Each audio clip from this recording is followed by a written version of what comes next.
Oi, meu nome é Yuri da BS, sou repórter da Páprica. Sou um homem cisgênero, branco, de cabelos pretos encaracolados, olhos castanhos escuros. Território e patrimônio. Uma conversa para pensar cidades que não pensam o samba. Texto por Yuri da BS. Página dupla, as bordas em verde claro se esmaecem. A página esquerda possui fundo de mapa antigo em tons claros, onde é possível ler Estado do Paraná. Duas faixas grossas representando um X em tom de verde escuro atravessam as duas páginas. Na página esquerda, aparece o título em letra verde escura grossa, Território. Na página direita, há o título Patrimônio, em destaque. A matéria segue. No início do segundo semestre de 2025, um boato já era firme em São Paulo. Planos municipais iriam modificar a programação de um importante clube na zona norte da cidade. Fundado em 1958, o Grêmio Esportivo Recreativo Cruz da Esperança da Casa Verde ficou conhecido pela sua atuação no esporte bretão de várzea e também por seu salão com rotinas de samba e samba rock. As informações eram poucas e a administração local limitou-se a um e-mail para o Páprica anunciando um projeto que prevê a manutenção das atividades de futebol de várzea com campos requalificados e melhorias para uso livre em práticas de lazer, evadindo-se da responsabilidade de responder sobre as rodas de samba que acontecem, no mínimo, 2 vezes por semana na sede social. O disse-me-disse e a queda de braço têm em comum não incluir o samba em suas propostas. Necessidades de reorganização do espaço urbano têm cidades e pessoas como principais interessadas. No entanto, o saber provocado e estabelecido nessas ruas precisam se readequar aos planos dessa nova cidade que virá, sem ter consultado a quem estava pisando naquele chão. Curiosa, a Páprica decidiu ampliar esse tema e mediou uma conversa entre 2 pesquisadores, a arquiteta Aline Reis e o antropólogo e cientista social Bruno Ribeiro da Silva Pereira. Em 2020, Aline Reis se debruçou sobre os patrimônios de um dos celeiros do samba do Rio de Janeiro, o bairro de Madureira, para criar um mapa de bens materiais. Nele estão a roda de jongo da Serrinha, o baile charme, mas também o Parque Madureira, cuja implementação naquele bairro trouxe transformações. Porém, não modificou um fazer das autoridades municipais, a ignorância dos saberes e ofícios daquele bairro. Em São Paulo, Bruno Ribeiro se aprofundou nas memórias do samba paulistano e na modernização urbana da cidade, tendo como ponto de partida as biografias dos sambistas Henricão, nascido em 1908 e morte em 1984, Geraldo Filme, nascido em 1927 e morte em 1995, e Madrinha Eunice, nascida em 1909, morte em 1995. Confira o papo na sequência. Yuri da BS pergunta: quero começar com uma provocação. Aqui em São Paulo tem acontecido movimentos. A prefeitura, por exemplo, ao comentar a reforma no Cruz da Esperança, não menciona em momento nenhum as palavras samba ou cultura. Nem mesmo diz se a comunidade e seus agentes foram consultados. Nas pesquisas de vocês, houve algum momento em que agentes públicos conseguiram considerar as regiões de produção cultural do samba como importantes e protagonistas? Aline responde: bom, eu acredito muito na relação mercadológica, né? Que os bens ficam muito suscetíveis. Quando você traz logo de partida a relação do território, eu começo, enfim, já tenho uma trajetória em patrimônio. Eu estudo jardins históricos há mais de 10 anos, sempre voltada ao lugar. Na minha dissertação, Patrimônio Cultural e a Memória do Subúrbio de Madureira, o mapeamento como ferramenta de valoração, eu começo a fazer esse levantamento, pensando na relação do território e como está o estado de preservação desses bens culturais e tudo mais. Relacionando isso com o que você traz, começa a perceber que, para além do bem, existe a sua inserção no lugar. Não adianta a gente conseguir só o reconhecimento do bem em si, do samba em si, sem políticas de preservação e políticas públicas que incluam o território. Senão, ele sempre vai estar suscetível. Não adianta falar o quanto o samba é importante, toda a validação que o samba tem na memória, na organização social, na história identitária, se eu não penso no local onde ele está inserido na relação com a comunidade. Acho que existe uma lacuna dos agentes na gestão, em que são as pessoas envolvidas na identidade do território e no que tem feito pela preservação. Quando você fala do Parque Madureira, isso vem muito com as grandes transformações por conta de grandes eventos. A inserção do parque acabou com uma horta urbana histórica e atingiu pessoas, tanto pela horta quanto pela moradia. E de quem a gente está falando? Em maioria, pessoas negras, que foram retiradas e levadas a outras regiões. Um relato que me tocou muito foi de uma mãe que disse: "Como vou sair com meu filho daqui para outra região? Meu filho é um homem negro adulto entrando num lugar que não conhece." Aí a questão da segurança, da violência. Começamos com uma pequena reforma no território e não olhamos para essas camadas. O que, de fato, estou transformando urbanisticamente e quais as consequências disso. Esses agentes ainda precisam de uma política pública que vá além do bem e olhe para o território e as pessoas envolvidas. Bruno responde: você comentou sobre um processo de reforma num espaço de sociabilidade negra contemporânea muito conhecido no meio do samba atual de São Paulo, o Espaço Cruz, ou Cruz, na Zona Norte, onde há associação entre samba e futebol de várzea. No final das noites, vários grupos se reúnem ali. É uma espécie de fechamento da noite do samba. Na minha dissertação de mestrado, Cartografias Cruzadas, os caminhos do samba e os traçados do plano de avenidas em São Paulo, 1938-1945, trabalhei a relação entre as reformas urbanas em São Paulo, capitaneadas pelo prefeito Francisco Preste Maia, e a sociabilidade do samba na cidade. Já naquele período, a gente vê um projeto de modernidade para São Paulo dissociado da vida cultural real da cidade, e como isso se repete. A história tem transformação, mas também repetição. Assim como a Aline trouxe a dimensão de uma zona norte carioca negra e culturalmente rica, aqui a gente tem uma sociabilidade negra significativa associada ao bairro da Casa Verde, onde está o Espaço Cruz. Minha pesquisa toca principalmente Barra Funda e Bexiga. No caso do Bexiga, hoje, vemos a obra do metrô e a construção do movimento Saracura Vai-Vai, pautado pela memória negra de um espaço significativo. Ainda há uma dissociação entre sociabilidade e vida cultural da cidade. Yuri da BS pergunta: por que o território do samba consegue se manter apesar de processos que tentaram e ainda tentam passar por cima? Aline responde: eu acredito no fundamento do samba, na força identitária e histórica que o samba traz. Não é só um ritmo. A gente está falando de cidade, de uma expressão que vai além. Se a gente pensa no recôncavo baiano, samba de roda, depois samba de terreiro, quando chega ao sudeste, partido alto, roda de samba, são muitos elementos que se distinguem quando olhamos para o recôncavo, para o Rio, para São Paulo, a partir de uma origem angolana, Semba, Congo, Angola, matriz Banto. E tem a perseguição no início, como a lei da vadiagem, e esses corpos continuam resistindo. Aproximando Rio e São Paulo hoje, podemos falar das escolas de samba. Quem faz o samba acontecer o ano inteiro são essas pessoas. É por isso que continua existindo. Mas entra a relação mercadológica, a apropriação, o comércio. No Carnaval do Rio, já houve uma mudança recente.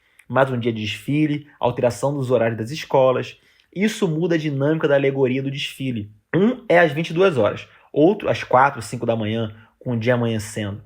A construção é diferente. Quem produz barracão, o que acontece por trás, essas pessoas são muitas vezes invisibilizadas. E vemos o caráter mercadológico, camarote, DJs com som altíssimo enquanto a escola passa. É necessário um sistema financeiro para acontecer, mas isso também torna tudo suscetível. Yuri da BS pergunta: Bruno, no seu trabalho você adverte sobre o risco de comparar os esquemas do samba carioca e transpor para o paulista. Quais diferenças, sobretudo territoriais, são pertinentes para entender esse modo paulistano de fazer samba? Bruno responde: pegando essa questão em anterior, tanto no mestrado quanto no doutorado, eu penso os trânsitos. Apesar das diferenças, há trânsito contínuo de carnavalescos e outros personagens entre São Paulo e Rio. No contexto paulistano, no processo formativo do carnaval e das escolas de samba, há uma ênfase particular na associação entre samba e futebol. Isso foi marcante para a constituição de várias escolas aqui. Em São Paulo, a territorialização se dá muito associada às várzeas, regiões de alagamento periódico. O Bexiga nasce numa várzea, a escola na Zona Norte associada a várzeas, e a relação com cidades do interior, Pirapora do Bom Jesus e etc., diferente do Rio de Janeiro. Ao mesmo tempo, as escolas paulistanas sempre se ancoram muito nela, com grande circulação de músicos, sonoridades e espaço entre os dois territórios. Isso é parte de um processo atlântico mais amplo. Em São Paulo, temos Tadeu Caçula, que pesquisou Zona Norte e Casa Verde como uma resistência. Pensar o samba como parte do projeto civilizatório nacional. Sujeitos dos sambas resistem, mas também protagonizam transformações, oferecem linguagem, trânsito por vários espaços. Muitos sambistas exerceram profissões públicas, participaram da construção das cidades. Yuri da BS pergunta: Esse gancho do fundamento do samba tem sido muito evocado nas rodas nos últimos 4, 5 anos, para construir um comportamento de músicos e público. Em outros momentos, o próprio samba evocou seus fundamentos para manter práticas e resistir ao que tentava engolir. Aline responde. Dá para citar o Império Serrano. A narrativa do jongo como o pai do samba. Por que o jongo tem influência tão grande na construção do samba ali na Serrinha, em Madureira? Moradores como Tia Maria, Vó Maria, constituíram o samba naquele território. A partir dos jongueiros da comunidade, ativa até hoje, funda-se a escola de samba Império Serrano. Esses são fundamentos. Saber de onde vem a escola. Dona Ivone Lara, a relação dos pontos. Toda vez que se abre uma roda, se pede licença, saravá para o jogo começar. Pensar que além das pessoas materiais na roda, se busca quem mora longe, vai além da matéria.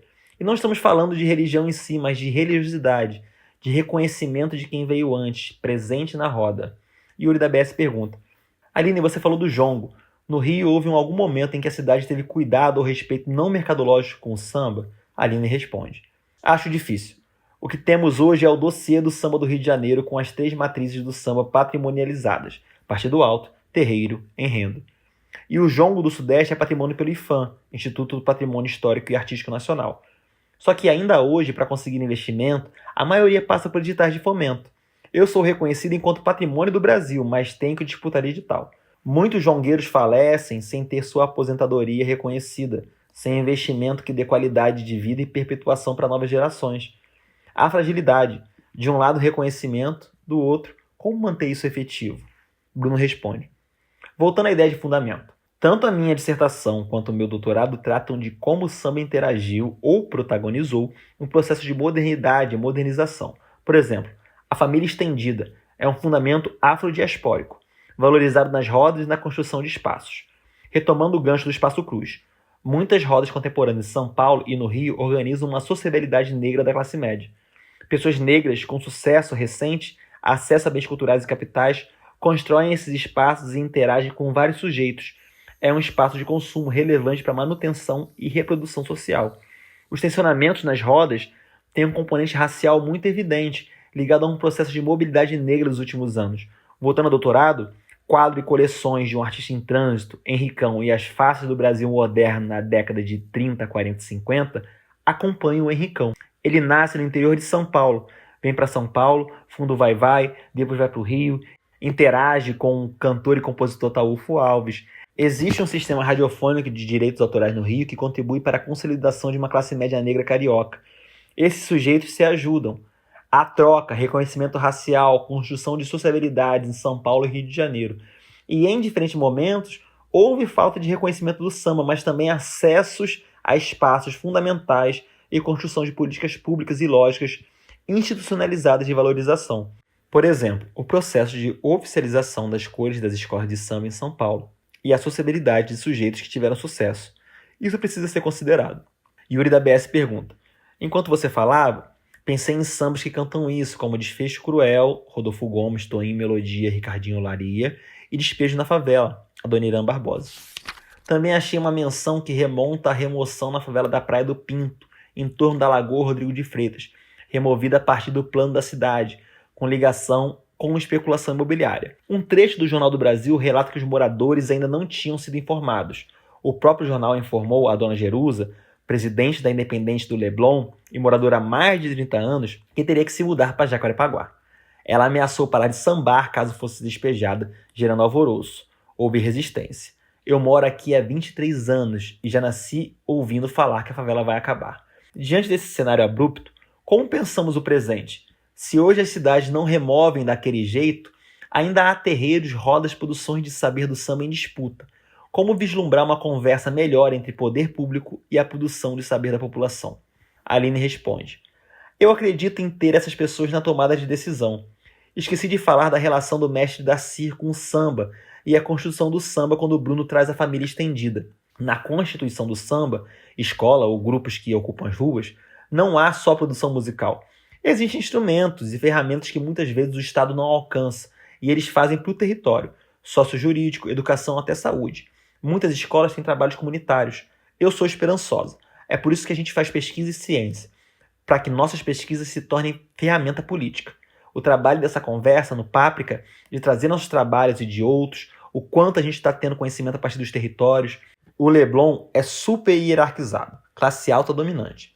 Mas quando reconhecemos outros territórios que foram invisibilizados e começamos a verbalizar isso com instrumentos diversos, damos visibilidade. Essas pessoas falam por si, é reivindicação e disputa. O território é um campo de disputa o tempo inteiro. A dona Jerusa, que você menciona, tinha voz, muitas vezes não escutada. Na contemporaneidade, é estar nos espaços de poder. Ninguém melhor do que a comunidade para dizer o que é melhor para o seu território. Não adianta vir um órgão de patrimônio com técnicos que não têm a vivência. Sobre terreiros, o primeiro tombado, a Casa Branca, em Salvador, fez 40 anos. No Brasil, só 12 terreiros são tombados. E estamos falando de uma relação civilizatória, de onde parte o samba de terreiro. Ainda não avançamos nisso. As comunidades precisam estar presentes nas instituições. Bruno responde. Eu acredito nisso também. Quanto mais sujeitos negros em posições de poder e tomada de decisão, mais o processo tende a ser harmônico e positivo para as comunidades. Temos a ministra Margarete Menezes na parte da cultura. Número crescente de pesquisadores negros em universidades públicas de ponta. Na arquitetura e urbanismo, presença cada vez maior de arquitetas e arquitetos negros pensando na cidade e os traçados. Nos corpos técnicos dos órgãos, por políticas de cotas e outras vias, a inclusão permite participar de políticas de Estado, não só de governo. Esses sujeitos permanecem e produzem conhecimento técnico que amplia repertório.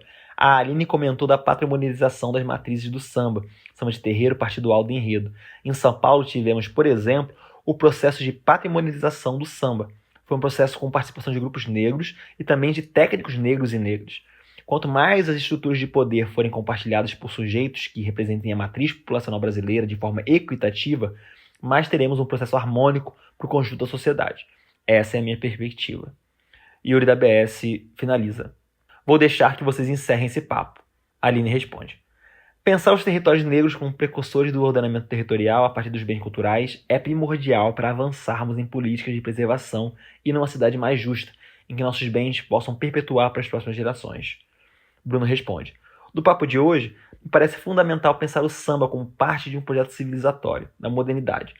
Os processos de construção racial são centrais, que todos os sujeitos possam refletir sobre isso. É muito importante olhar para contextos específicos. Quando partimos do Espaço Cruz, do Bexiga, do Henricão, de Madureira, a conversa fica mais rica. Partir do local e, a partir daí, extrapolar.